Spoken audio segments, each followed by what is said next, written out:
Hi, I'm Dave Epstein. This is Growing Wisdom. I'm standing in front of a great bunch of Coreopsis, Zagreb. That's the cultivar of this particular perennial. And just look how beautiful this is. The real deep, almost orangey yellow color. The bees, I've noticed while I'm standing here, do love it, and so it does attract bees. And I like the way the yellow plays off of some of the other yellow in the garden. We've got the Yucca in front. You've got the Hackana grass that's got some yellow in it. We've got the Variegated Holly, which has a little bit of yellow. And even if you look at the Cotone aster, that has a little bit of yellow. So this area all plays together. Even though the plants are different, they all come together because the yellow is the thread that binds this area of the garden. We're going to plant a different variety of Coreopsis today. And the variety of Coreopsis I'm going to plant today has red, and that's why I have it in the garden.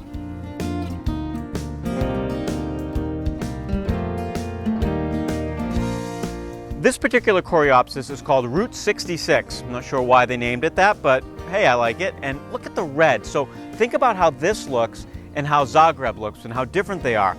Now, one of the things you may notice is that this is not in full flower. It's still in the container. We picked it up at the nursery.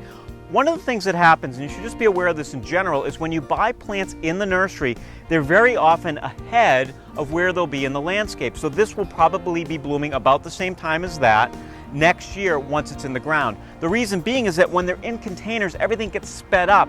They were put outside earlier, they're in a smaller space, so they don't follow the natural cycle. And that's important to keep in remember whether you're buying a Coreopsis or even buying a rhododendron or an azalea or any other flowering plant. As we plant this in the ground in July, we're definitely going to water it heavily, and we're also going to be sure that it does not dry out until we get to the cooler months of September and October. We need these plants to become established so they make it back for next year and many years after. So I chose a spot in the garden that has a little bit of a gap. The reason why we have a gap is that we had some invasive plants here, which we have removed this year. It was a long process. And I noticed the soil is really dry. You can actually see, I'll ask Mike, our camera guy. Mike, look how, if you can get close to this, you can see that, you know, we have some irrigation in this part of the garden, and yet this soil is very dry, and it rained a couple of days ago. So we want to be sure that we, not only when we plant, that we water it, but I'm going to augment this with some nice brand new planting mix, and that will help to keep the moisture in this particular part of the garden.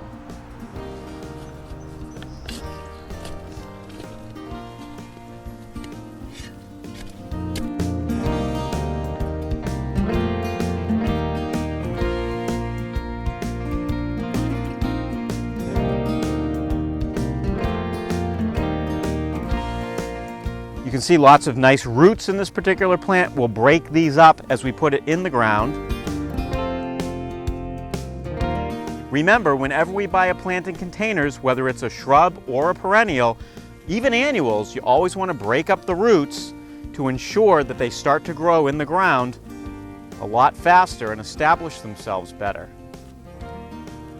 So we continue to break up the roots, and don't be afraid of this part of the planting process. This is a very important part. If you don't do this, the plant may not become established nearly as well, and sometimes they can fail.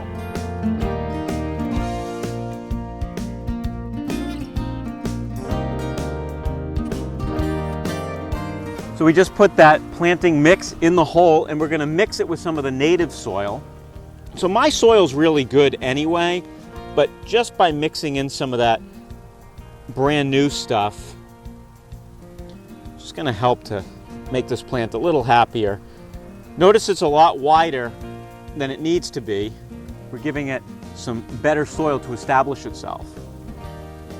So at this point, you can also add a little bit of organic fertilizer into the hole. That will help to really establish the plant.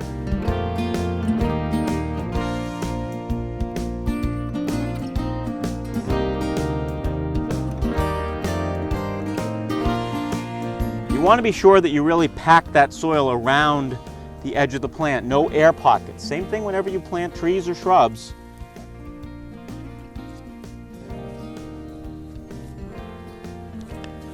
So now that the plant is planted, our last step, of course, would just be to water it in. Once we've done that, we'll keep an eye on it over the next few weeks, and this will come back for many years to come. Speaking of coming back, I hope you come back every week for all of our tips, hints, and many videos at Growing Wisdom.